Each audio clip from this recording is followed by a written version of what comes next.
Hi, my name's Allon Raiz, and I want to talk to you about how to choose an incubator. Today you can't throw a stone with somebody calling themselves an incubator or accelerator, and it's very difficult for entrepreneurs out there to decide who to trust and who not to trust.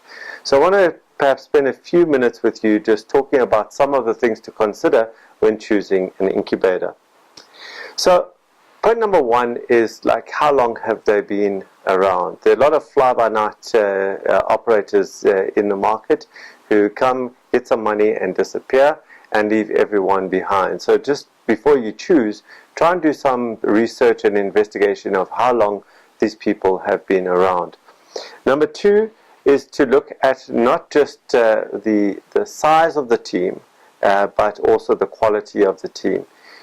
There are many examples in our industry where the people who are running a so-called incubator come from a completely different industry. For example, they were running a restaurant before, or they were, in fact, I've even come across people from the plumbing industry who have started an incubator. And even something even more bizarre is somebody who ran a gardening service, then was running an incubator.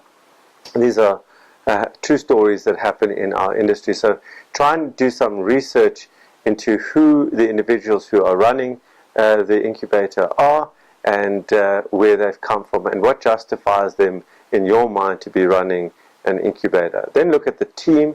Who's the team? Is that team permanent, etc.?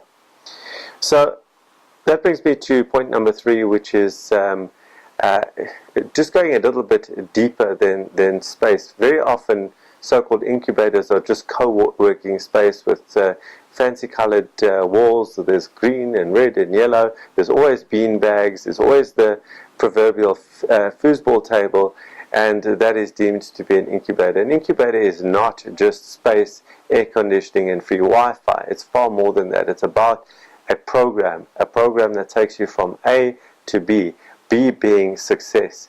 So a fancy website which shows all these things with beautiful pictures does not an incubator make. Go in and investigate, walk around, try and understand what the actual program is within the incubator. Then point number four is to look at the clients of the incubator, and this is at two levels. The one is who is supporting the incubator, which corporates, particularly in South Africa with enterprise and supply development, are supporting. Make sure that you understand that it's not just one or two, and the reason for that is because our industry is filled with examples of a so-called incubator that has got exactly one client that runs, and as soon as that client stops funding, then the incubator collapses, leaving everyone inside with absolutely nowhere to go. And that leads me to also the number of actual clients, i.e. entrepreneurs, that are part of the incubator. How many of them are there? Are there just 5? Is that something you want to participate in?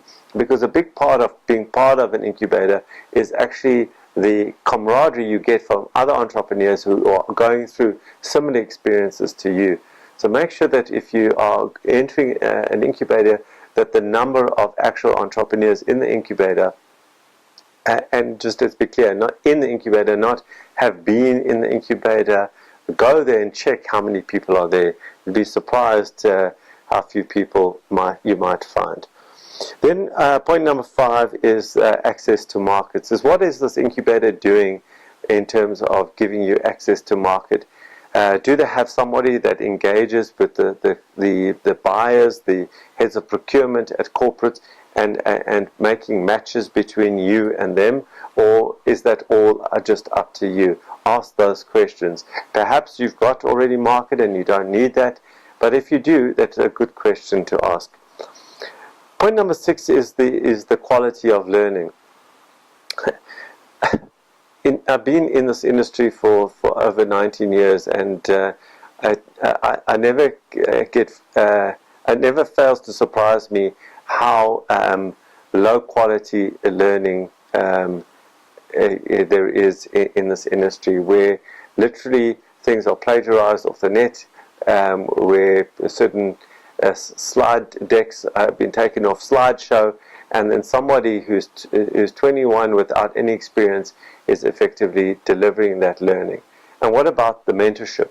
Who are these mentors that are so-called working for you and helping you? Are they permanent? What happens if they're not permanent and they've got other things that are not your priority?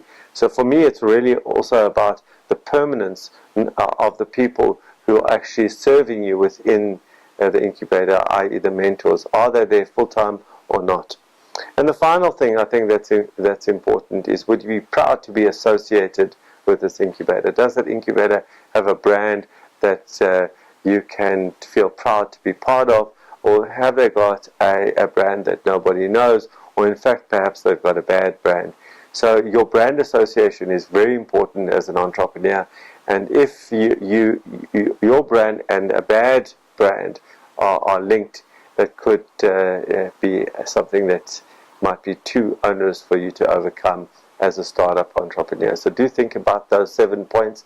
Do your research, and hopefully you choose the right incubator for you.